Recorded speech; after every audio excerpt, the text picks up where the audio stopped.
Hey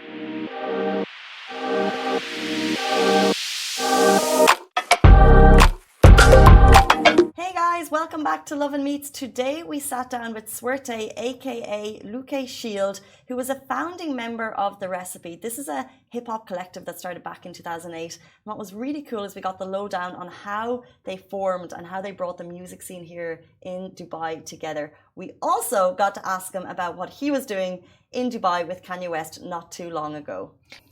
And so don't forget to subscribe to Lovin Meets podcast wherever you get your podcasts from.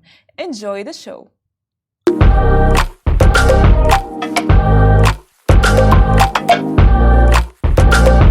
Hey guys, welcome back to Lovin Dubai show. Our next guest is a rapper, sound engineer and music producer based in Dubai. He's a founding member of The Recipe, a pioneering hip-hop collective since 2008. He goes way back.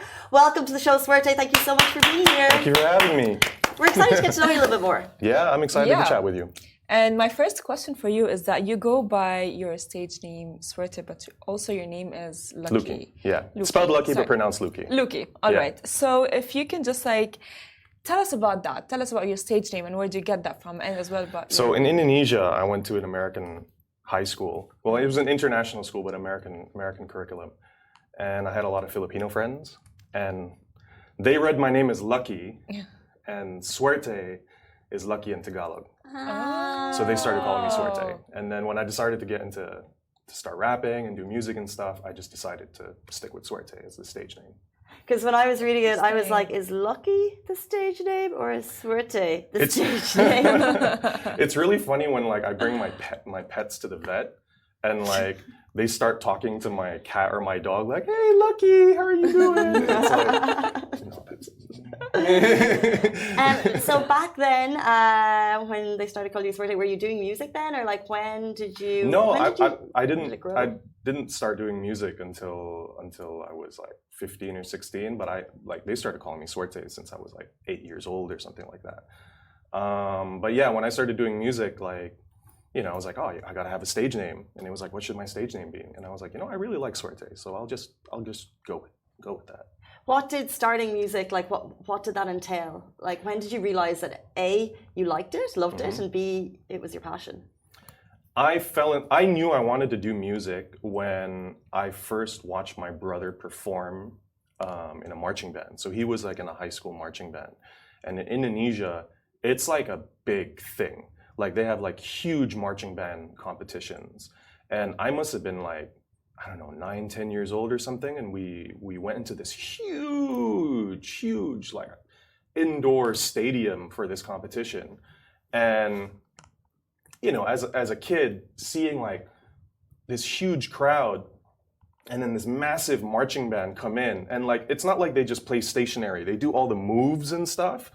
So just that loud experience with that crowd and seeing everyone cheer, I was just I want this. This vibe, this feel, I want this, and that's probably the first time that music, especially live music, had an impact on me. Interesting. Yeah. Cool. Speaking of huge, you recently posted that you were part of the Vulture Reds for Kanye. Yeah. And Exactly. So tell us more about that. How was it like? Because clearly you're that huge that you participated with Kanye. So when I wanted to, when I decided that I wanted to take music a little bit more seriously, I decided to study sound engineering.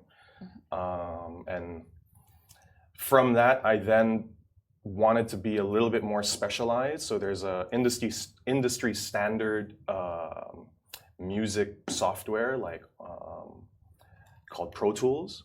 And so I decided that I wanted to study that and become a certified Pro Tools operator, which is what I eventually became. And then I moved to Dubai, and in Dubai, my day job is a sound engineer. That's what I do. I work with sound, whether that be making my own music, whether that be making music for other people, whether that be doing sound design for TVCs and stuff like that. But that's what I do. And then end of November, all of a sudden I get a phone call, and they're like, "Hey, Kanye's in town, and he's working on his album, and they specifically want a certified Pro Tools operator, and there's not many of them here." and there's only one of them that's like into hip hop, and that's you. So would you, could you do it? Like, would you be up for it? And I was like, let me think about it. Work with Kanye? I'm sorry, what type of phone call is that? That's peak. You get a phone call saying Kanye's in town, he wants to work with you. Yeah, I mean, yeah, he's looking for a Pro Tools engineer, and you're like one of the few. Yeah, Cool. yeah, I mean, his team probably reached they've been here a few times. His engineers are DJs as well, so they come into town and they DJ over here. So they know some people out here, and I guess they just reached out to all the different studios and stuff. And I've worked with a lot of people here, and so they all know that I'm a Pro Tools operator. They know what I do. And so they were all just like, yeah, there's only one guy for the job. So we've got to ask, what was he like to work with? He was actually the most down to earth one there. Like it was really bizarre because he came up to me and introduced himself to me. Wow. He was like, hey, what's up? I'm Ye. And I was like, yeah, of course. Of course, I know you. Of course. And yeah, he was just normal, it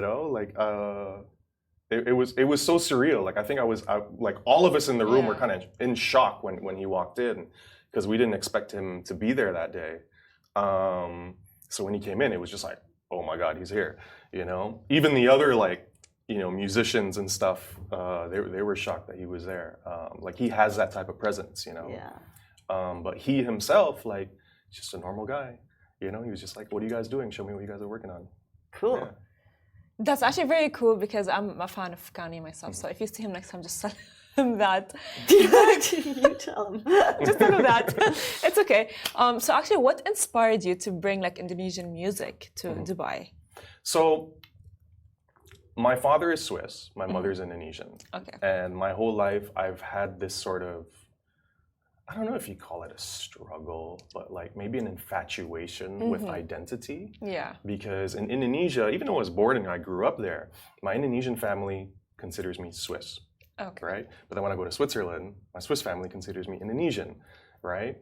And early on, it bothered me, but then I started looking at the similarities between the two cultures, because that's who I am. And this infatuation with finding similarities between cultures and finding these bridges is really, really important to me,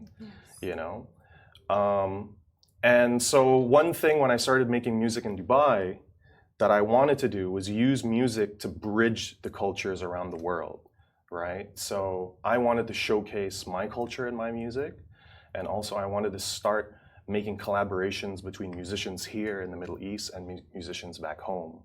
And hopefully one day we can fly these artists back and forth and have Indonesian artists over here and Middle Eastern artists in Indonesia. Yeah. Bridging cultures and the question of third generation kids is obviously a big topic of conversation here. Did that have any bearing on why you chose to move to Dubai? Yeah, big reason why I came here. I think it's the one city in the world where I feel like I belong because no one belongs in a way, there's so many people here that aren't from here, so many and there's so many people that are mixed and have a sort of similar background to me that I feel like this is the capital of third culture people. I mean, this is what makes Dubai Dubai. Yeah, right? Exactly. So look at us right here. We're all from different countries, which is just and we all get along perfectly well, which is very nice. Yeah. So you go with the saying, going with the soul. Yeah. What, if you can tell me, what is that, and why do you actually use that? What does it mean for you? Going with the soul? Yeah. Going with the soul. I think that as a musician, as an artist, one thing that I try to strive for, and a lot of the artists that I speak to, we try to strive for, is to be as honest as possible in your music and in your expression. Whether that be in your music and whether that is personally by yourself. And one day I was talking with an artist, we were working in the studio and stuff, and it kind of just came out, just go with your soul. Sometimes you're up here too much. Yeah. And a lot of the times you just have to go with your gut instinct, and I feel like your gut instinct is your soul telling you like who you really are and what you really want, you know, and that kind of just stuck with me. That's beautiful. I love that. What's your creative process like for creating? Do you find it easy to find inspiration and to finish something, or is it a long path? I find a lot of inspiration while I'm driving. I don't know why, but like things just, while I'm driving, ideas just I think enter my we brain. allow ourselves time to think when we're driving. Maybe, yeah. Maybe there's like a meditative process while you're driving in that chaos, right?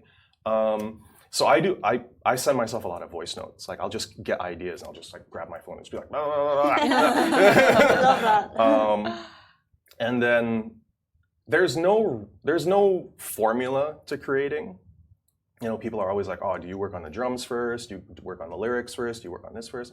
And it's like, I learned probably in 2017 when we had, me and the group The Recipe, we were mentored by a hip hop pioneer called Glenn Sweetie G Toby.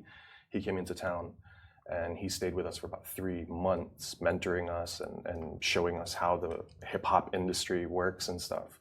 And the one thing that he, you know, we thought, okay, when we go in the studio, we have to work on music that's for a specific project. Like it either has to be for a single or it has to be for an album or something like that. And he was like, no, just go in and make music. Do whatever you feel like. We'll worry about that later, you know? And that really opened my eyes to like, you know what? Like you, again, go with your soul.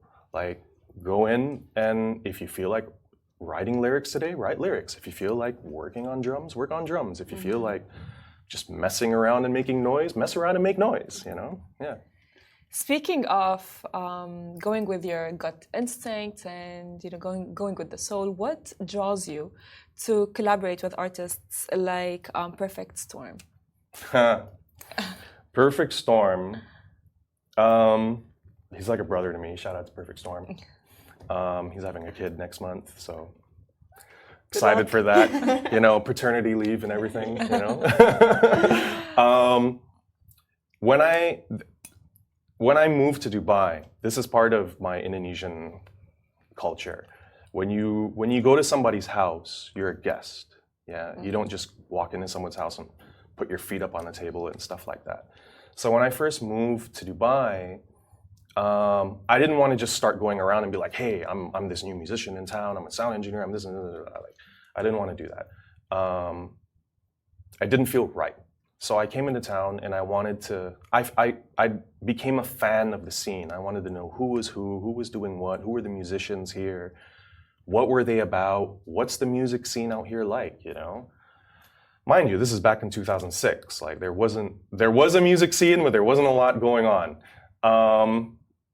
But what was going on was really interesting because it was super unique to Dubai. And Perfect Storm was a local legend already at that time.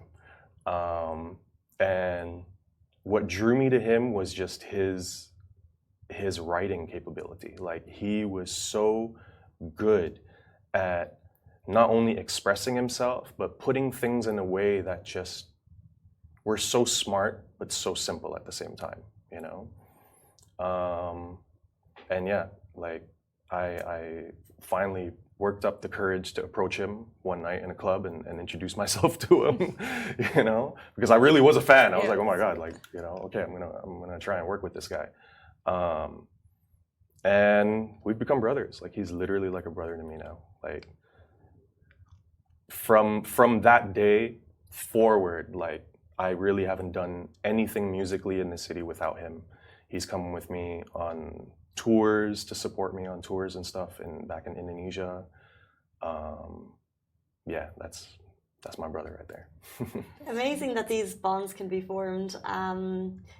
Can you describe how to phrase this? Can you describe your thoughts on how the music scene has changed? Oh, it's changed so much. Since you came here in 2000. It's changed so much.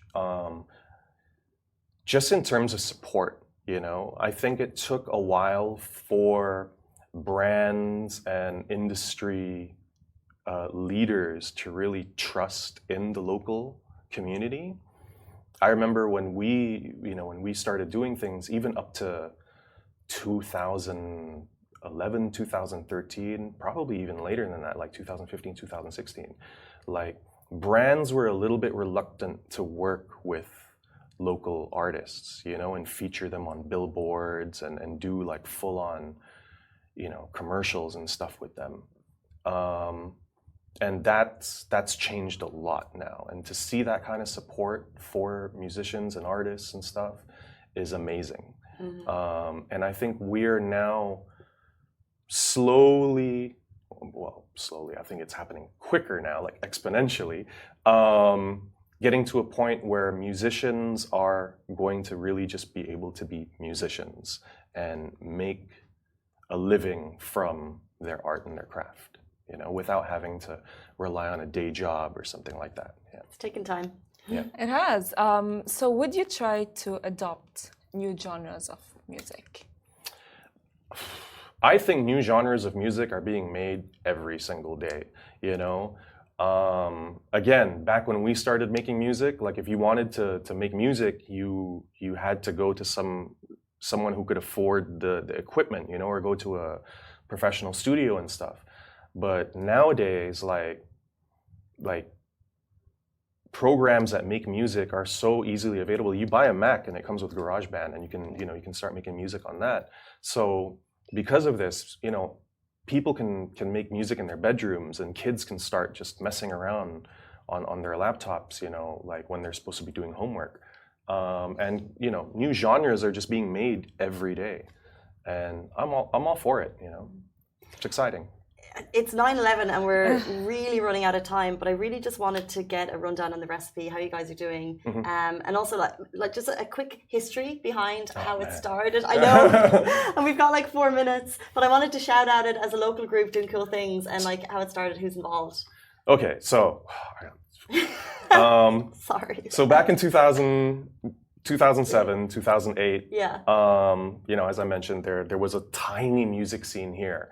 But in terms of a music community, in hip hop, there really was no community. And maybe this is just because of the, you know, competitive nature of hip hop, that everyone thought they were better than the other or whatever, and no one really wanted to work together.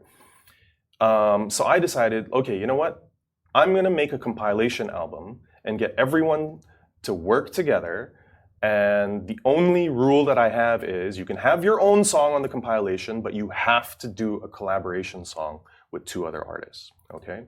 And we'll put this compilation together. Cool.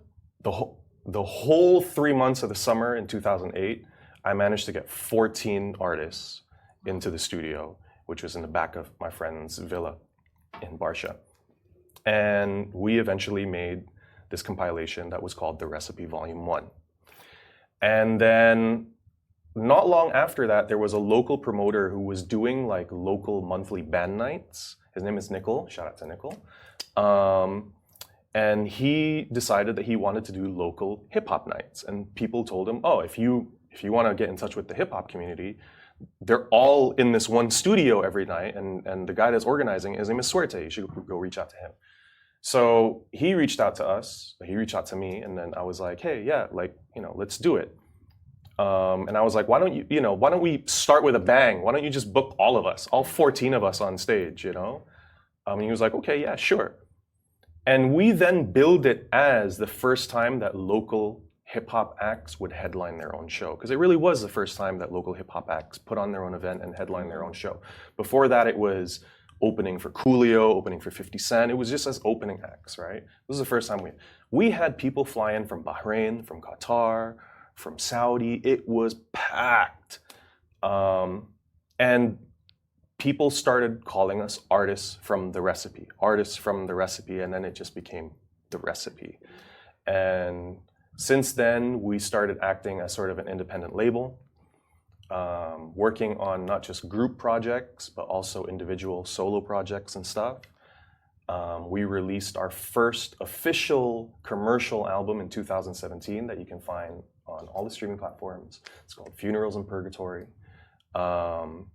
And since then, we've been focusing on our solo careers. Yeah, and that's where we're at now. Kaz Money, from 14 people, there's now only 3 of us. There's Kaz Money, me, Swerte, and Perfect Storm. Kaz Money now lives in Sweden. He's releasing music over there. Peace Storm is soon. So you have to release your music soon. Okay, he's gonna be releasing his music soon, and I'm now signed to a label in Indonesia, and I release my music, my solo music, from a label out in Bali, actually. Yeah. Nice. Amazing. Bringing people together through music. We Yes. love it, working at it. If people want to find your music, how can they do that? We've run out of time, but if we can give a quick shout out to how they can find you. Just go on my Instagram at Swerte MC, and everything is there in the link in my bio. Thank you so much for your time today. It was so cool to get a rundown of hip-hop music scene in the last, I guess, 2 decades in the UAE. So really cool. Yeah, wow, I'm that old. Guys, that is all we have time for in the Lovin Dubai show this morning. Thank you so much to everyone for tuning in, and to our listeners on our podcast. We'll see you tomorrow morning, same time, same place. Goodbye from me. Goodbye from me. And goodbye for me. You nailed that extra host there. Thank you.